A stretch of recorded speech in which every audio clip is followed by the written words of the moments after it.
যারা হুমকি দিচ্ছে তারাও বাংলাদেশের বাস্তবতাতে রাজনীতি করা তাদের জন্য কঠিন হয়ে দাঁড়াবে, কঠিন থেকে কঠিনতর হবে। আর এই সরকারকে যদি সেনাবাহিনী পাহারা না দেয়, এই সরকারও থাকতে পারবে না। আর যারা হুঙ্কার ছাড়ছে তারা আজকে যে পজিশনে তারা হুঙ্কার ছাড়ছে, যেভাবে তারা চলছে সরকারের প্রোটেকশনে, সেই প্রোটেকশন তারা পাবেন না। কারণ যারা স্বাধীনতাকে স্বীকার করে না, যারা এখনো জাতীয় স্মৃতিসৌধে যায় না, তারা আজকে আমাদেরকে টার্গেট করবে, এটাই তো স্বাভাবিক। আমাদের প্রিয় দর্শক, মাতৃত্বের নিয়মিত আয়োজন কথোপকথনের এনসিপি হুঙ্কার দিয়ে বলতে চাইছে যে কোনো অবস্থাতেই ফেব্রুয়ারিতে নির্বাচন নয়। একই সঙ্গে আমরা জানি যে জামাতের সাথে তাদের সুরের অনেকটাই মিল, একই সঙ্গে তারা কথা বলছে নির্বাচন তারা হতে দেবে না, এমন একটা ইঙ্গিত আমরা পাচ্ছি। এবং একই সঙ্গে বিএনপির শীর্ষ পর্যায়ের কোন কোন নেতাকে তারা হুমকি দিচ্ছে নানান ভাবে। আসলে কি ঘটছে, কি হবে, এইসব বিষয় নিয়ে আমরা কথা বলবো। এই বিষয়ে আলোচনার জন্য আমাদের সঙ্গে যুক্ত রয়েছেন বিএনপি চেয়ারপারসনের উপদেষ্টা হাবিবুর রহমান হাবিব। হাবিবুর রহমান হাবিব, আপনাকে আমরা স্বাগত জানাচ্ছি আমাদের অনুষ্ঠানে এবং জানতে চাই যে এনসিপি পক্ষ থেকে মঙ্গলবার হুঙ্কার ছেড়ে বলা হয়েছে যে কোনো অবস্থাতেই ফেব্রুয়ারিতে নির্বাচন নয় এবং স্পষ্ট করে তারা বলেছে নির্বাচন হবে না। আপনারা বিষয়টিকে কিভাবে দেখছেন? আপনাকে ধন্যবাদ। আপনার অনুষ্ঠান, জনপ্রিয় অনুষ্ঠান যারা দেখছেন তাদেরকে সশস্ত্র সালাম। আমিও কালকে শুনছি, আমি যখন ওই গ্লোবাল টিভিতে ছিলাম, শেষের দিকে এসে আমাকে অ্যাঙ্কর বলতেছিলেন যে এই ঘটনা পাটোয়ারি একটাকে দিল, সরাসরি কথা নির্বাচন হবে না।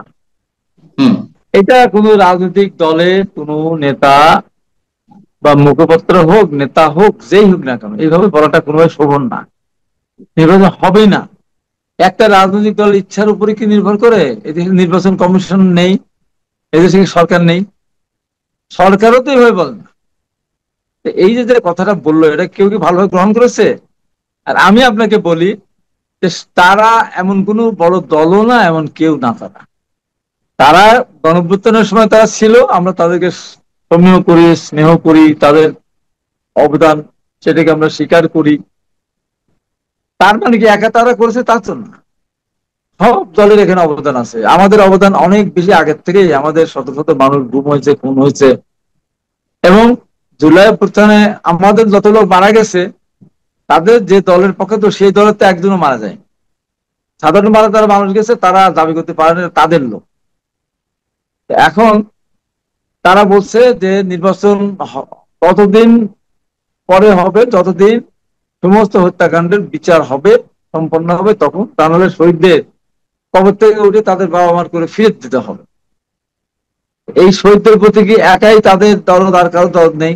সেটা হচ্ছে যে মার্কিন ভারপ্রাপ্ত রাষ্ট্রদূত ট্রাসি জ্যাকবসনের সঙ্গে তারা বৈঠক করলো সোমবার, এবং সেখান থেকে বেরিয়েই তারা এই সুরে কথা বলছে। মানে বিষয়টি আসলে কি, যুক্তরাষ্ট্রের পক্ষ থেকে তারা তাদের পক্ষে কোনো সিগন্যাল পেয়েছে, নাকি এমনও শোনা যাচ্ছে যে যুক্তরাষ্ট্র তাদেরকে বলে দিয়েছে যে তোমরা যা পারো করো, আমরা এর মধ্যে নাই? এরকম নানান গুঞ্জন শোনা যাচ্ছে। আসলে বিষয়টি কি? যুক্তরাষ্ট্রের সাথে বৈঠকের পর, না না, মার্কিন যুক্তরাষ্ট্র দেশ, প্রভাবশালী দেশ, হঠাৎ করে আজকে তো জন্ম হলো না। এর আগে বহুবার নির্বাচন দেশে হয়েছে। বহুবার নির্বাচনের জন্য মার্কিন যুক্তরাষ্ট্রের কাছে বিভিন্ন ভাবে বিরোধী দল হস্তক্ষেপ করার কথা বলেছে। মার্কিন যুক্তরাষ্ট্র বরাবরই বলে এসেছে তাদের আভ্যন্তরীণ ব্যাপার, নির্বাচন ব্যবস্থা তাদের টোটালি নিজস্ব ব্যাপার, এখানে আমাদের কোনো হস্তক্ষেপ করার কোনো অধিকার নেই। আমরা চাই এটা শুধু নির্বাচন হোক। মার্কিন যুক্তরাষ্ট্র কোনোভাবেই বলবে না যে দেশের নির্বাচন না হোক। মার্কিন যুক্তরাষ্ট্র কোনোভাবেই তাদেরকে বলে দেয়নি যে ফেব্রুয়ারিতে নির্বাচন হবে না, এই কথাটা বলে দাও তোমরা। এই দেশের মানুষ অবশ্যই নির্বাচনে ভোট দিতে চায় এবং তার ভোট দিতে যাবে। আমরা হত্যাকাণ্ডের বিচার চাই, আমরা সংস্কার চাই, আমরা দেশের পরিবর্তন চাই, দেশটার সামনে এগিয়ে যাক সে ব্যবস্থা আমরা চাই। তাই বলে নির্বাচন হবে না একটা বলে দিল আর হয়ে গেল, এটা বাস্তবতা কোনোভাবে এটা না। আমি সাধারণ মানুষের কিছু পারসেপশন অথবা যারা বিশেষজ্ঞ রয়েছেন অনেক পর্যায় থেকে যে মন্তব্যগুলো করা হচ্ছে সেটি যদি সামারি আপ করি তাদের অংশ থেকে, সেটি হচ্ছে অনেকেরই সংশয় যে আসলে নির্বাচন হবে না। যে নির্বাচনের শিডিউল বা টাইম ফ্রেম ঘোষণা করা হয়েছে এটি বিএনপি সহ অন্যান্য রাজনৈতিক দলগুলোকে একটু ঠান্ডা রাখতে এই কৌশল অবলম্বন করা হয়েছে। যখন তফসিল ঘোষণার সময় আসবে নির্বাচন কমিশনের পক্ষ থেকে ডিসেম্বরের দিকে, তখন হয়তো বলা হবে যে না, দেশে আনরেস্ট সিচুয়েশন চলছে, এই অবস্থায় কোনো নির্বাচন নয়, এমন একটি ছক নাকি সরকারের রয়েছে। আপনারা কি বিষয়গুলো বিবেচনায় নিচ্ছেন?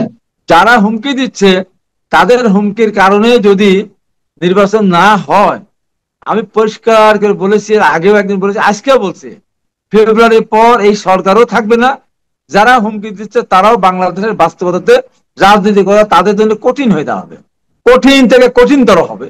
কারণ বর্তমান সরকার তাদেরকে যে ফ্যাসিলিটি দিচ্ছে, বর্তমান সরকারকে তারা যেভাবে নিয়ন্ত্রণ করছে, বর্তমান সরকারের আমলে তারা যত সুযোগ সুবিধা পাচ্ছে, এই 5 তারিখে ফেব্রুয়ারির পরে সেনাবাহিনী এই দেশে, এই পুলিশের কাজ সেনাবাহিনী আর করবে না। তার কারণ সেনাবাহিনী আমাদের একটা গর্বের ধন, অথবা আমাদের দেশ রক্ষার জন্য অতন্ত্র প্রহরী। তারা যদি বছরের পর বছর মাঠে থাকে আর পুলিশের কাজগুলো তারা করে, তারাও মানুষের সাথে মিশতে মিশতে তারা নৈতিকতা হারিয়ে ফেলবে, মনোবল নষ্ট হয়ে যাবে, অনেক সময় অনৈতিক কাজে তারা জড়িয়ে যেতে পারে। যে কারণে সেনাবাহিনী অবশ্যই ফেব্রুয়ারির পরে এই সরকারকে আর পাহারা দিবে না। আর এই সরকারকে যদি সেনাবাহিনী পাহারা না দেয়, এই সরকারও থাকতে পারবে না। আর যারা হুঙ্কার ছাড়ছে, তারা আজকে যে পজিশনে তারা হুঙ্কার ছাড়ছে, যেভাবে তারা চলছে সরকারের প্রোটেকশনে, সেই প্রোটেকশন তারা পাবে না। আর তারা যখন প্রোটেকশন পাবে না, আর একটা দেশে তখন নির্বাচন বানচাল হয়ে যাবে, সম্পূর্ণ দায় দায়িত্ব কিন্তু তাদের ঘাড়ির উপরে এসে পড়বে। তারা অতখানি দায়িত্ব পালন করতে নিতে পারবেন কিনা ঘাড়ে, তাদের 5 বার চিন্তা করার দরকার আছে বলে আমি মনে করি। বলে ফেললাম, হয়ে গেল, নির্বাচন দেব না, আর নির্বাচন হবে না, এতখানি ভাবা মনে হয় ঠিক না। আমি আপনার কথা সূত্র ধরেই প্রশ্নটা করছি যে এটা সবাই বলছে, বিএনপি সহ সবাই বলছে যে এই সরকার বা ডক্টর মোহাম্মদ ইউনূস নিরপেক্ষতা হারিয়েছে এবং তারা প্রচন্ড ভাবে বিশেষ একটি রাজনৈতিক দল বা এনসিপি কে সমর্থন দিচ্ছে, নানান ধরনের সুযোগ সুবিধা দিচ্ছে, প্রোটোকল দিচ্ছে, যা এর আগে ইতিহাসে কখনো দেখা যায়নি যে প্রধানমন্ত্রী ছাড়া বা সরকারি দল ছাড়া অন্য কাউকে এভাবে প্রোটোকল দিতে। তো সেই জায়গা থেকে যদি একটা নির্বাচন হয়ও, সেটি সুষ্ঠু হবে কিভাবে? আপনারা কেন এটা আশা করছেন?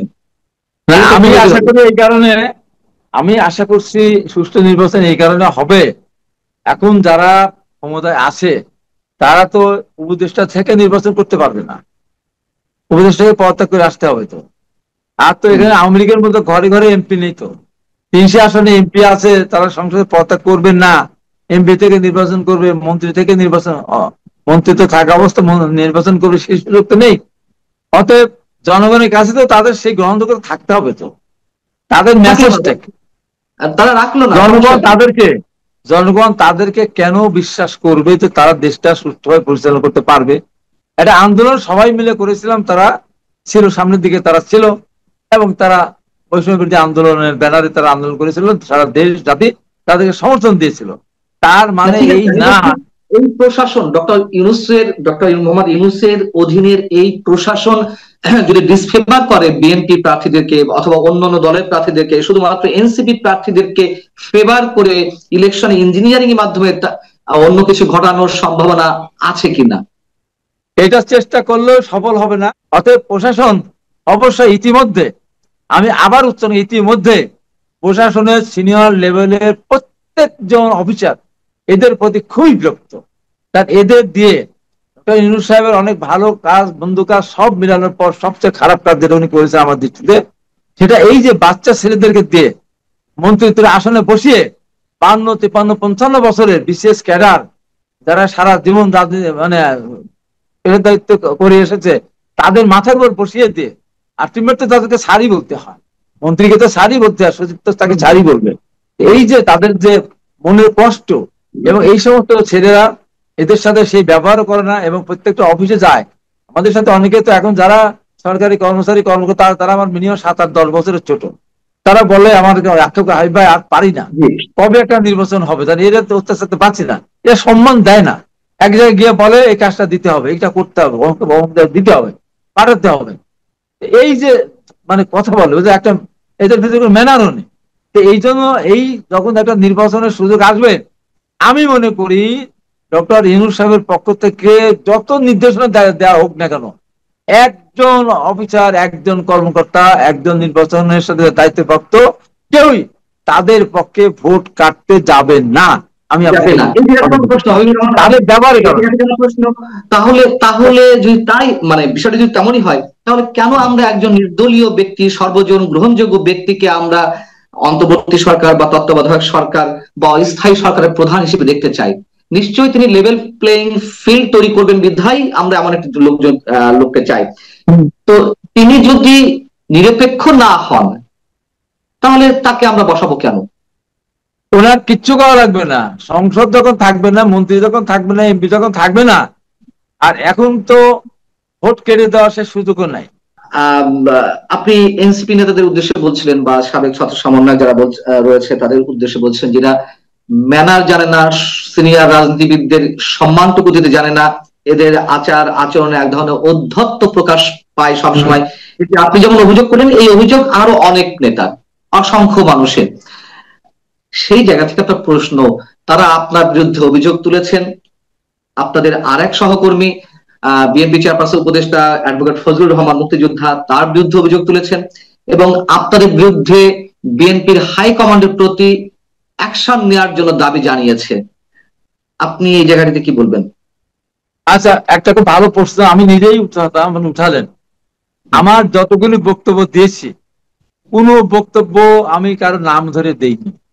সাজিদ আলম, আমি যখন বলেছি যে আমরা এত কষ্ট করলাম, নির্যাতিত হলাম, আজকে নৌকা ধানের শীষ 201-20 তারা স্লোগান দেয়, তাদের হাতের কাছে যা পাবেন তাই তার দিব্যাটা কেড়ে কালো কুত্তা দিয়ে খাওয়াই দেবেন। আমি কি নাম বলেছি কারো? কোন দলের নাম বলেছি? কারোর নাম বলেছি? সাজিদ আলম এই যে পোস্টার দিলে তো অন্যায় করেছে আমার প্রতি, আমি তো তার নাম বলি নাই, সে তো বলতেও যাচ্ছে না, যে বলবে তার কথা আমি বলেছি। মুক্তিযুদ্ধের ইস্যুতে যখন আপনারা কথা বলছেন, আপনি কথা বলছেন, অ্যাডভোকেট ফজলুর রহমান সাহেবরা কথা বলছেন, এবং যারাই মুক্তিযুদ্ধের ইস্যুতে কথা বলছেন তারাই টার্গেটের শিকার হচ্ছেন বা আপনাদের বিরুদ্ধে বীতশ্রদ্ধ হয়ে তারা নানান ধরনের হুমকি দিচ্ছেন, এটি আসলে কেন? আমি এই প্রশ্নের উত্তরটা একটু ছোট করে চাই। আমি ছোট করে চাই, যারা নিজেরা দায়িত্ব নিয়ে বলেছেন, জামাতের আমি ডাক্তার শফিকুর রহমান পরিষ্কার করে বলেছেন আমরা মুক্তিযুদ্ধে অংশগ্রহণ করিনি, আমরা এক পাকিস্তান রাখতে চেয়েছিলাম, এটা বড় কিছু বিষয় না।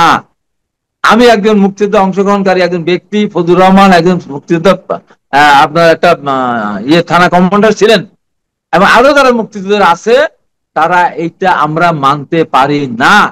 কারণ যারা স্বাধীনতাকে স্বীকার করে না, যারা এখনো জাতীয় স্মৃতিসৌধে যায় না, তারা আজকে আমাদেরকে টার্গেট করবে, এটাই তো স্বাভাবিক। এবং এর একটা মিথ্যাবাদী দল, দেখেন আমার বিরুদ্ধে গত পরশু দিনের আগের দিন আমাকে কি দেখালো, মিরপুর থেকে আমাকে গ্রেপ্তার দেখাচ্ছে, 7 বস্তা টাকা আরো কোটি কোটি টাকা সিন্ধুকের মধ্যে, এবং সোনা দানা ভর্তি দেখালো। শোনেন না কত বড় মিথ্যা কথা এরা বলে। দেখেন এইটা তারা দেখালো, কে? জামাত এটা করেছে, এবং জামাতের প্রত্যেকটা পোস্ট, এমনকি ডিরেকশন সাইদির জন্য আমি এত কথা বলেছি, তার ছেলে পর্যন্ত এটা শেয়ার করেছে। এই যেটা ওরা মিথ্যাবাদী, এরপর আর কিছু লাগে? এটা কথায় কথা মিথ্যা কথা বলে। এই মিথ্যাবাদীরা তারা স্বাধীনতার পক্ষে, তারা এখনো বাংলাদেশ স্বাধীনতা স্বীকার করে না। স্বাধীনতার কথা বললেই তাদের গায়ে আগুন ধরে যায়। তারা এক আক্রমণ করছে, এনসিপি নেতারা বুঝে না বুঝে করতেছে, ওদের পক্ষে ওদের বিরুদ্ধে বলি নাই তো। ওরা ধরেন যখন ধরে সোহাগ হত্যাকাণ্ড সংঘটিত হলো, নৃশংস হত্যাকাণ্ড, সোহাগকে যুবদল হত্যা করলো, কে? যুবদল। ওদের ভিতরে সম্পর্ক কি? ওদের ভাঙড়ি ব্যবসায়ী দল। তো এখানে তারেক রহমান কি আসলো, বিএনপির কি আসলো বলেন তো? ওই রাতের বেলায় আপনার ইসলামী বিশ্ব থেকে বিভিন্ন বিষয় স্লোগান হলো কি, হাসিনা গেছে যে পথে, তারিখ যাবে সে পথে। বলেন কি বললো? চাঁদা ওঠে পল্টনে চলে যায় লন্ডনে। বললো কি, দিনের চালে কাওয়া, তারেক রহমানের হাওয়া না কি একটা বাজে স্লোগান দিল। বলেন আপনি এটা বলতে পারে? এটা বলতে পারে বলেন আপনি? তারেক রহমান তো তার পরবর্তী ওই দিন তার বলার সুযোগ নেই, পরের দিন ওই বহিষ্কার করতে বললেন ওদেরকে, ওদের বিরুদ্ধে মামলা করতে বললেন। পরবর্তী সময় আমাদের কোনো আইনজীবী যেন ওদের জন্য কোর্টে না দাঁড়ায়, ওদের পক্ষে, সে নির্দেশনা দিয়ে দিলেন। তাহলে এই যে স্লোগানগুলি দিল তারা, দেওয়ার পরে আমাদের অনেকগুলো বিলবোর্ড ভেঙেছে, অনেক অফিসে আগুন দেওয়ার চেষ্টা করেছে, এমনকি পরদিন পার্টি অফিসে বোম পর্যন্ত তারা মেরেছে। বলেন তো আপনি? তারপর গাজীপুরে একটা হত্যাকাণ্ড সংঘটিত হলো, সাথে সাথে পোস্ট দিল, কি বললো? যে বিএনপি করেছে। এখন পরবর্তী প্রশাসন বলছে যে এটা ছিনতাইকারীরা এই কাজটা করেছে। তাহলে এই যে অন্যায় তারা করলো একটার পর একটা, এই জন্য 10 কোটি টাকা মানহানি করেছে। আমার এটা যদি সে প্রত্যাহার না করে, আমি তার নামে মামলা করবো। তো আমি তো তার নাম বলি নাই, আর আমি জামাতের হাত পা ভেঙে দেওয়ার কথা বলি নাই। আমি ধানের শীষের বাইরে কাউকে ভোট দিলে তাকে মারা হবে তাও আমি বলি নাই। আমি বলি না যে দাঁড়িপাল্লার লোককে ভোট দেওয়া যাবে না, আমি বিএনপির দেশের মানুষকে বলি নি। আমি আমার কর্মীদেরকে বলেছি, কোন নেতা যদি তোমাদেরকে ধানের শীষের বাইরে নৌকা নাই দাঁড়িপাল্লা দিতে বলে, সে আসতো বাড়িতে আসতে পারবে কিনা নেতা কর্মীদের কাছে, আমি এটা আমার কর্মীদেরকে আমি বলেছি। আমি তো সাধারণ মানুষকে বলিনি। তাহলে এখানে সাজিদ আলমের রিপোর্টটা কেন দিল? আমি বুঝতে পারছি। অনেক ধন্যবাদ। আমরা শেষ করবো হাবিবুর রহমান হাবিব, আপনাকে অনেক অসংখ্য ধন্যবাদ আমাদের সঙ্গে যুক্ত থাকার জন্য, সময় দেওয়ার জন্য। দর্শক আপনারাও ভালো থাকবেন, আল্লাহ হাফেজ।